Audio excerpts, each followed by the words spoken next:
Good morning. It's wonderful. Buen día. Es maravilloso ver a un público tan numeroso aquí, a pesar de los problemas con el subte, con la lluvia, y realmente es un placer para mí hablar después del doctor Rigo y la doctora Steinhorn. Quiero hablarles sobre los resultados neuroevolutivos y la displasia broncopulmonar. Y esta es una foto de Vancouver en invierno y les damos la bienvenida.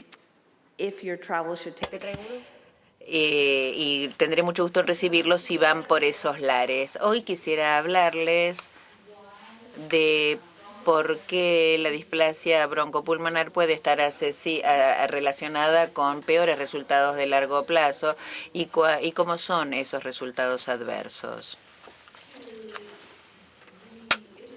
Para reiterar lo que ya hemos escuchado, la displasia broncopulmonar se definía originalmente como un soporte respiratorio de oxígeno superior a 36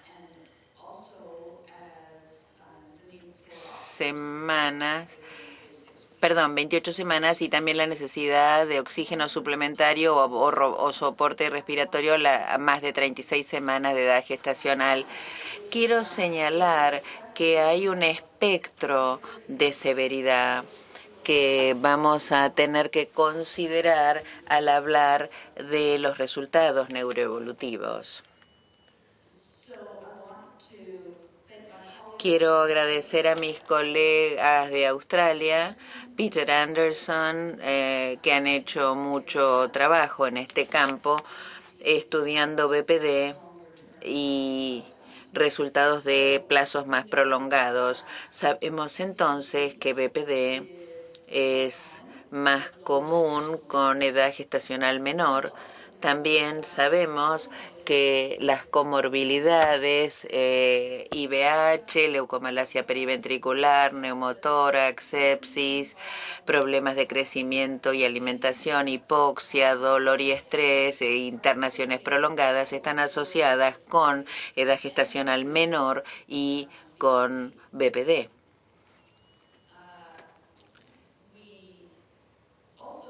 También escuchamos al doctor Rigo hablar del hecho de que ahora hablamos del viejo BPD descrito originalmente por Northway y hablamos y en bebés más maduros, y hablamos del nuevo BPD que aparece en los bebés más extremadamente prematuros. Entonces, cuando yo pienso en los mecanismos de qué puede estar ocurriendo con BPD y en los resultados neuroevolutivos, uso dos modelos. Pienso en lo que voy a llamar injuria cerebral, más lesiones o injurias más agudas, como la que vemos con hemorragia intraventricular, y factores como leucomalacia periventricular, por ejemplo. Y originalmente teníamos este paradigma que causaba gran parte de los resultados adversos de la neuroevolución, pero trabajando con estudios con resonancia magnética en los últimos años, miro el cerebro y lo veo de una manera diferente y me parece que explica en gran medida aquello que vemos.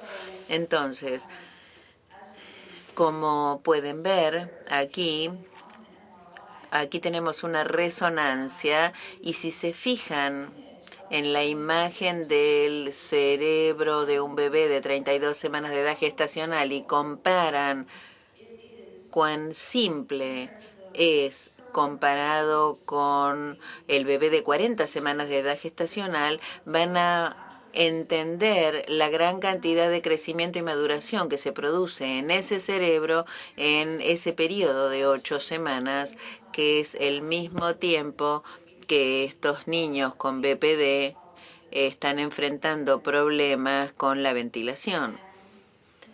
Y cuando pensamos en todas las cosas que le ocurren a estos niños al mismo tiempo, que eso puede afectar la forma de madurar de ese cerebro y quizás estemos mirando una desmaduración del cerebro en lugar de una lesión a partir de lo que está ocurriendo. Y la razón por la que esto es importante es que si nosotros lo miramos,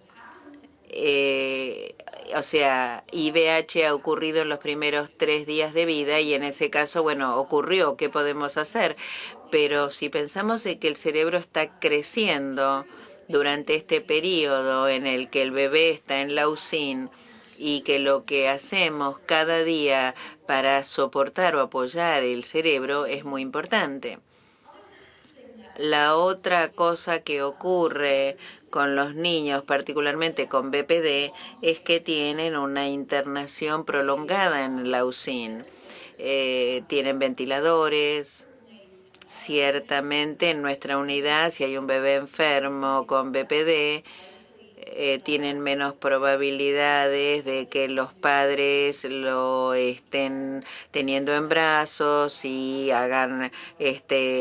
usen la metodología de piel a piel, y además tienen miedo de que el bebé pueda fallecer si es seguro que los tengan en brazos. Los padres tienen temor de realizar el bonding, y todas estas cosas quizás no sean bien miradas en la situación de BPD, pero yo propongo que estas son situaciones muy importantes dentro del marco de este cuadro. Y la mayoría de ustedes seguramente trabajan en la UCIN, y particularmente aquellos que todavía tienen unidades abiertas. Todos sabemos qué ruidosos son nuestras unidades, la luz. Ayer yo hablé de cómo estos chicos típicamente tienen de 10 a 14 situaciones en las que se les lastima la piel.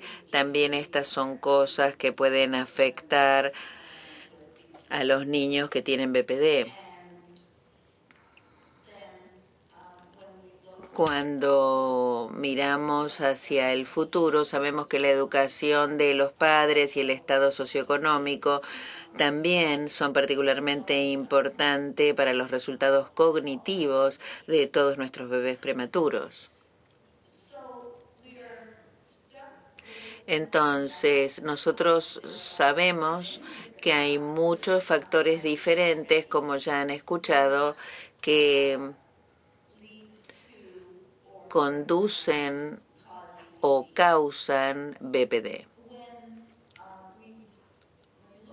Cuando uno mira más específicamente algunos de los factores que se relacionan con BPD, veremos que muchos de ellos también afectan el desarrollo cerebral. Sabemos que la infección, las citoquinas, están asociadas con mayor incidencia de, por ejemplo, parálisis cerebral. Hablé ayer sobre el efecto del estrés sobre el cerebro. Sabemos que los corticoides postnatales se asocian con un mayor riesgo de parálisis cerebral, se asocian con crecimiento cerebral alterado. Hemos visto en algunos de nuestros estudios con resonancia que los bebés con menos crecimiento también tienen peores resultados, y también que la inflamación es un determinante importante de los resultados neuroevolutivos, y esto vemos que se asocia, digamos, en factores que causan BPD y resultados evolutivos negativos. Además de los factores que causan BPD, estamos tratando niños con BPD de maneras diferentes. Entonces, obviamente, tenemos que brindar soporte respiratorio a los niños con BPD. Tienen mayor riesgo de neumotórax, que en los primeros pocos días de vida sabemos que se asocia con un mayor riesgo de hemorragia intraventricular. Vemos en nuestros monitores de saturación de oxígeno en bebés con BPD que es mucho más variable y tienen más posibilidades de tener hipoxia. Y estos niños también tienen mayores probabilidades de recibir sedación y analgesia que en sí mismas se asocian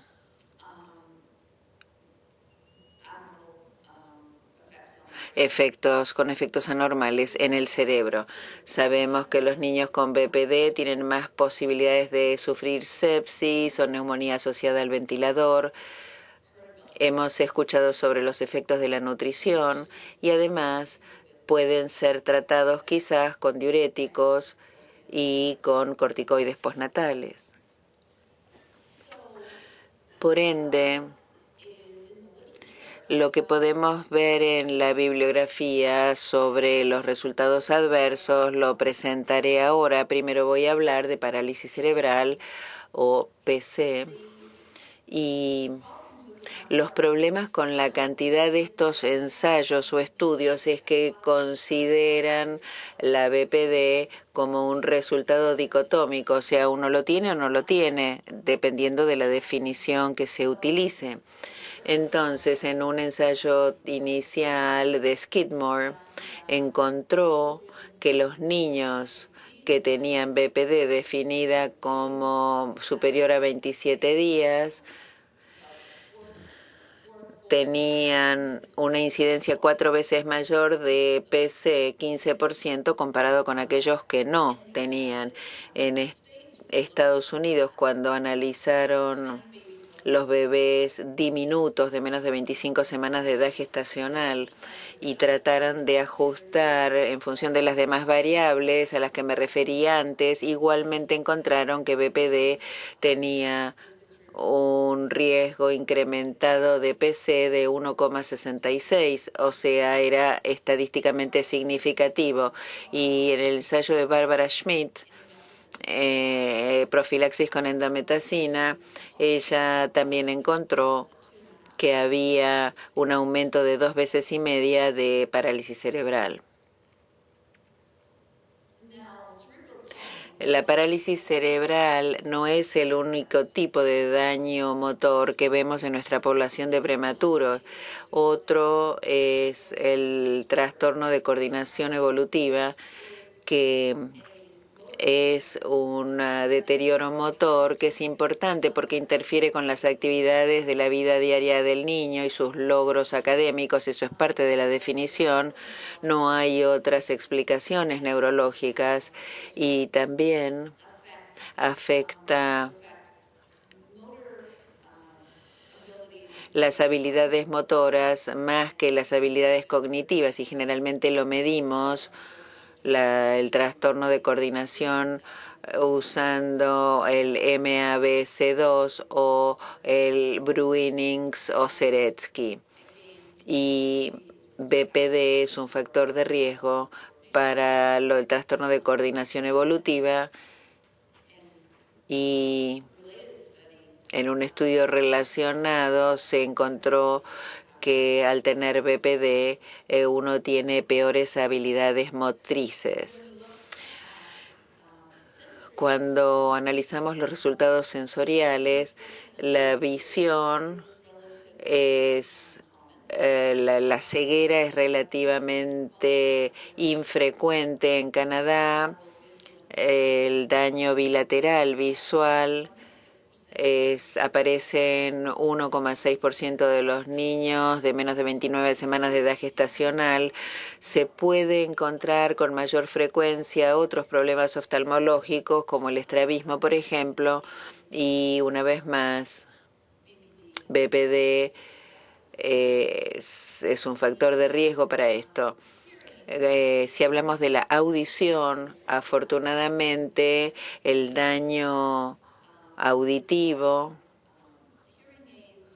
requiere que requiere implantes o audífonos. No es muy común, 2,6% en el seguimiento que hemos hecho en Canadá. Los niños con displasia broncopulmonar pueden estar expuestos a medicaciones autotóxicas como diuréticos, aminoglucósidos y también a hipoxia, que pueden contribuir a una pérdida auditiva. Las pérdidas auditivas conductivas también se han encontrado aumentadas con displasia broncopulmonar. Luego pasamos al funcionamiento cognitivo. Cuando analizamos a los más pequeños con las escalas de Bailey de desarrollo de bebé, los chicos con BPD tienen un aumento de 2 veces en cuanto a puntajes bajos. Recordemos que el coeficiente intelectual promedio es 100 y los chicos con BPD tienen un promedio de 80 a 90, o sea, es aproximadamente una desviación estándar por debajo. Y cuando analizamos otros factores, pareciera que la displasia broncopulmonar está asociada con una pérdida de 4 a 10 puntos de coeficiente intelectual. Y reconocer que hay muchos diferentes estudios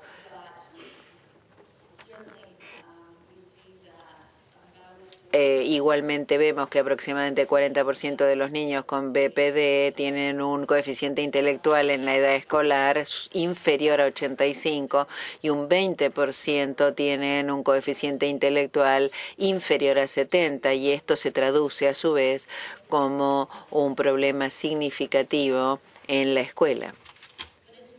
Pero no es solo la inteligencia la que resulta afectada. Vemos una asociación con peores puntajes en la medición de atención, como pueden ver ahí.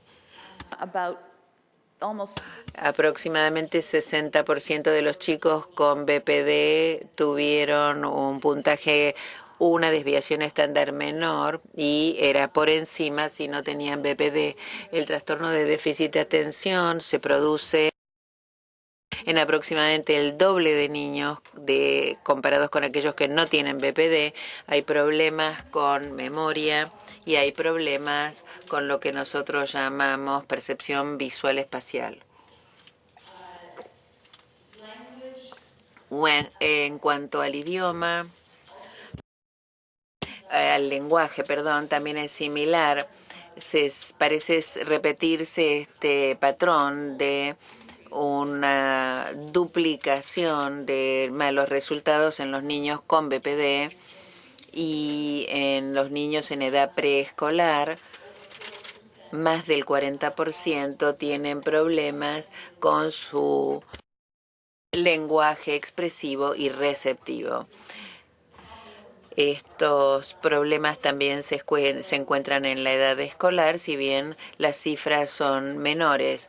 15% para lenguaje expresivo, 9% para receptivos. Aquellos que estudiaron el tema de la articulación en niños con BPD también han visto que tienen más problemas. Y aproximadamente la mitad de los niños con BPD tienen que tener en la escuela terapia fonoaudiología. También si pensamos y estudiamos las funciones ejecutivas, que son aquellas habilidades importantes que nos permiten usar las habilidades cognitivas, o sea, son aquellos chicos que no logran organizarse y que no logran hacer las cosas puntualmente. Mucho de lo que se incluye en el concepto de funciones ejecutivas, también hay otros componentes que tienen que ver con esta definición y que incluyen lo que llamamos control inhibitorio, memoria de trabajo y flexibilidad cognitiva. Y una vez más, los problemas con la función ejecutiva particularmente se ven aumentados en nuestra población con BPD, pero más todavía si tienen BPD y una necesidad prolongada de oxígeno. O sea que no debería sorprendernos que cuando analizamos los resultados académicos, los niños con BPD tienen peores resultados y tienen más discapacidades de aprendizaje y retardos, especialmente en matemáticas y lectura. Prácticamente podemos llegar hasta la mitad de los niños con BPD que tienen problemas en la escuela.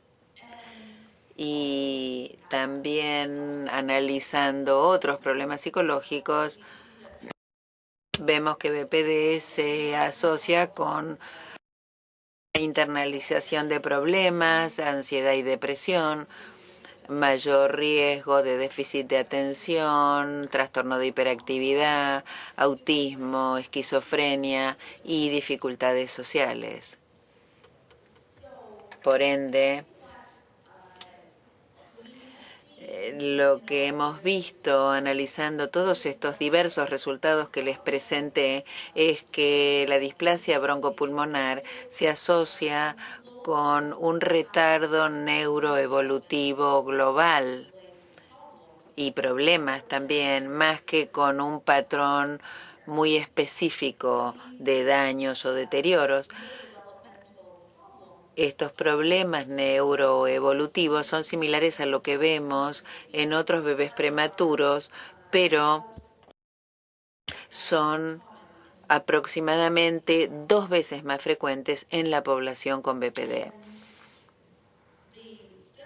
Y los estudios que han ajustado en función de los factores de riesgo conocidos han llegado a la conclusión de que BPD parece ser un factor de riesgo independiente, si bien los otros factores, por supuesto, también son muy importantes. Cuando yo analizo lo que les acabo de presentar de la bibliografía y pienso en mi propia unidad y en los bebés que yo veo en mi clínica, también en este momento participo en un proyecto de mejora de calidad en el que estamos haciendo la revisión de las historias de todos nuestros bebés con BPD definida como soporte de oxígeno respiratorio más de 36 semanas. Me sorprende ver que las historias no son uniformes y la diferencia entre el bebé que necesita un poco de soporte a las 36 semanas, un par de días a lo mejor, y aquellos que siguen después de las 40 semanas. Y en mi experiencia, esos son bebés totalmente diferentes. Y me parece que el desafío que nos plantean los datos que les acabo de presentar es que dicotomiza la BPD a sí o no. Pero en los pacientes que yo veo en nuestra UCIN y que veo en la clínica de seguimiento no encajan perfectamente en uno de dos grupos y ojalá que ahora que tenemos la nueva definición de BPD y que podemos dividirla en leve, moderada y severa, espero que eso pueda ayudar, pero realmente me pregunto, después de hacer toda esta revisión, si lo que a mí me gustaría ver para mis pacientes es más bien una especie de calculadora que me permita decir, bueno, este bebé está dejando el oxígeno al mes post-término, ¿cuál es el resultado entonces para ese bebé? Porque yo creo que tenemos necesidad de individualizar más los datos. Y sé que en mi unidad nos resulta difícil asesorar a estos padres con bebés con BPD, particularmente si las ecografías de cabeza y otras imágenes parecen normales. Nosotros solemos decir esto va a andar todo bien, pero los bebés persisten con BPD y me parece que tenemos que enfrentar un nuevo desafío ahí para saber de qué manera asesorar a estas familias. Así que ahora quiero agradecerles por la oportunidad de hablar con ustedes hoy y ahora haremos que se abra la sesión de preguntas. Gracias.